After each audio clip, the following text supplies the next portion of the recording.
Please refer to the description box for sources and haikus. 5 stories in 5 minutes or less. Story number 1.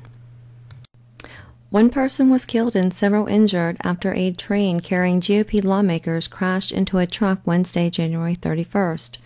A chartered train carrying dozens of GOP lawmakers slammed into a truck at a rural Virginia railroad crossing, killing its driver and injuring 2 congressmen. Representative Neil Dunn from Florida, a former Army surgeon, recounted his efforts to save the driver after the Amtrak train crashed into the truck.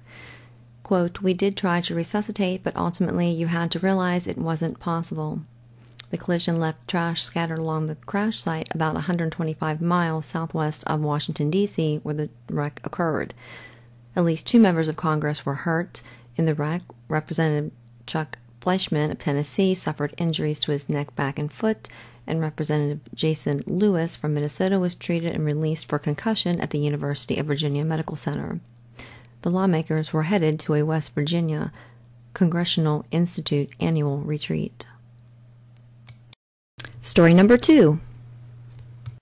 In a tweet on January 31st, Trey Gowdy said he would not be seeking re-election. The chairman of the House Oversight and Government Reform Committee said in a statement Wednesday that he planned to return to the justice system, though he did not elaborate. A Gowdy aide not authorized to discuss his decision publicly said the congressman was approached about a federal judge position in the past year, but Gowdy turned the opportunity down. The aide said Gowdy's plans are to return to South Carolina to practice law once he finishes his term.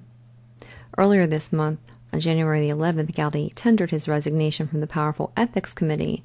He had stated that his new position as the chairman of the House Oversight and Government Reform Committee prompted the resignation, according to a letter that Gowdy had sent to the House Majority Leader, Paul Ryan.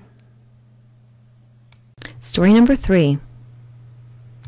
The FBI Christopher Wray said Wednesday it has grave concerns about the classified memo put together by Republicans on the House Intelligence Committee and said it includes, quote, material omissions of fact. The FBI was provided a limited opportunity to review the memo the day before the committee voted to release it. The agency said Wednesday, as expressed during our initial review, we have grave concerns about material omissions of fact that fundamentally impacts the memo accuracy. Nunes said top officials at the Justice Department and the FBI used unverified information in a court document to fuel a counterintelligence investigation during an American political campaign. Rosenstein, former FBI Director James Comey, and outgoing FBI Deputy Director Andrew McCabe are reportedly named in the memo as well. McCabe stepped down from his position on Monday ahead of the release of an Inspector General's report on the FBI's handling of its probe into the Hillary Clinton's private email server. Trump was caught on hot mic Tuesday night telling Rep. Jeff Duncan he would 100% release the memo. Story number 4. Chairman Devin Nunes issued the following statement today.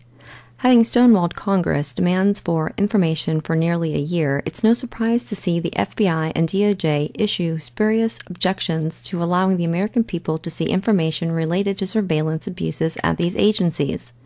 The FBI is intimately familiar with material omissions with respect to their presentations to both Congress and to the courts, and they are welcome to make public, to the greatest extent possible, all the information they have on these abuses.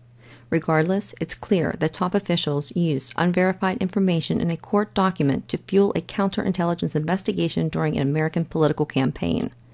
Once the truth gets out, we can begin taking steps to ensure our intelligence agencies and courts are never misused like this again. Story number 5.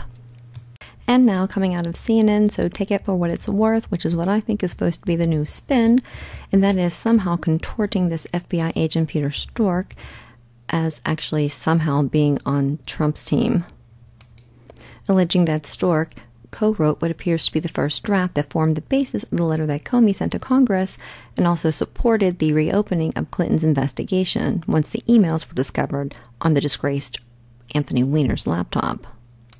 The same Stork who said that they needed an insurance policy to make sure that Trump would not be elected president.